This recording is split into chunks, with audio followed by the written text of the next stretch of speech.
ماہا کمرے میں داخل ہوئی تو موبائل اٹھا کر بیڈ پہ ٹیک لگا کر بیٹھ گئی۔ موبائل آن کرتے ہی جھٹکے سے اٹھ بیٹھی۔ اوہ اسجد کی کال، اوہو میں نے اسے سائلنٹ پہ لگایا تھا۔ اف خدایا، اس کے چکروں میں یہ کیا کر دیا میں نے۔ اف اب تو ٹائم بھی کافی ہو گیا ہے، اب اگر کال کروں گی تو انایا بھی پاس ہوگی اور انایا تو فوراً ہی بھابھی کو کال کر کے بتائے گی۔ اف اب میں کیا کروں؟ ماہا نے سر پکڑتے ہوئے کہا۔ ایک تو یہ پتہ نہیں کون ہے، اس نے الگ سے ذلیل کر دیا ہے۔ پہلے میری لائف میں پریشانیاں کم تھی کیا؟ ماہا نے دوبارہ موبائل چیک کرتے ہوئے کہا، جس پہ کئی کالز اور میسیجز آئے ہوئے تھے، اور اتنی کالز اور میسیج ماہا نے بڑی بڑی آنکھیں کھولتے ہوئے حیرانگی سے دیکھا۔ شکر ہے میں نے موبائل سائلنٹ پہ لگا دیا تھا، ورنہ بھابھی کو پتہ چل جانا تھا۔ اب ایسے کرتی ہوں، اسے بلاک کر دیتی ہوں تاکہ یہ ٹینشن تو کم ہونا۔ ہاں یہ ٹھیک ہے، ماہا نے خود کو مطمئن کرتے ہوئے کہا، لیکن اسجد میرے بارے میں کیا سوچتا ہوگا؟ اس رات چھت پر بھی وہ میرا انتظار کرتا رہا، پھر اچانک سے ہی مجھے آنا پڑا۔ لیکن انایا تو بہت اچھی تھی، پھر اچانک اسے کیا ہو گیا؟ جبکہ اسجد نے تو اسے سارا کچھ ہی بتایا ہوا تھا، اور انایا خود ہی تو مجھے اس کے قریب کرنا چاہتی تھی۔ ماہا کے چہرے پہ گہری حیرانگی تھی۔ پھر ماہا نے ایک لمبی سانس لی۔ آپ کو کیا بتاؤں اسجد، میں بھی آپ سے بہت محبت کرنے لگی ہوں۔ میری حقیقت جان کر سب نے مجھ سے منہ موڑ لیا سوائے آپ کے۔ حالانکہ میں شروع سے ہی آپ کو فلرٹی سمجھ رہی تھی، اور دانیال کو میں نے ایک مخلص انسان سمجھا تھا۔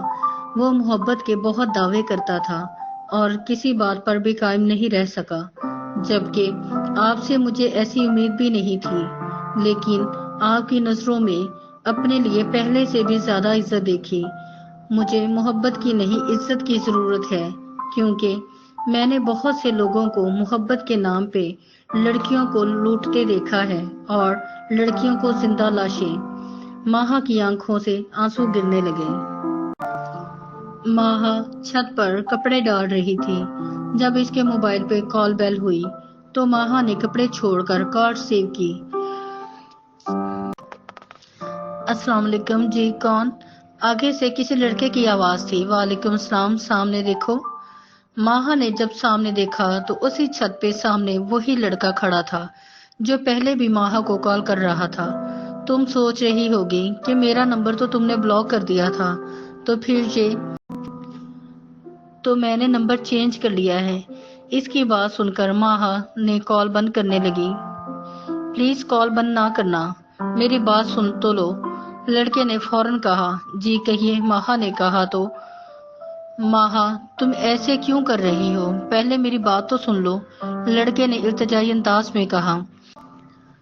پہلے آپ یہ بتائیں آپ کو میرا نمبر کہاں سے ملا؟ ماہا نے غصے میں چلا کر کہا، اور آپ مجھے بار بار پریشان کیوں کر رہے ہیں؟ اچھا میں بتاتا ہوں، پلیز آرام سے تو بات کریں نا۔ لڑکے نے پھر التجائی انداز میں کہا، آپ کا نمبر مجھے آپ کی بھابھی کے موبائل سے ملا۔ لڑکے نے کہا تو ماہا حیران ہو کر، بھابھی کے موبائل سے؟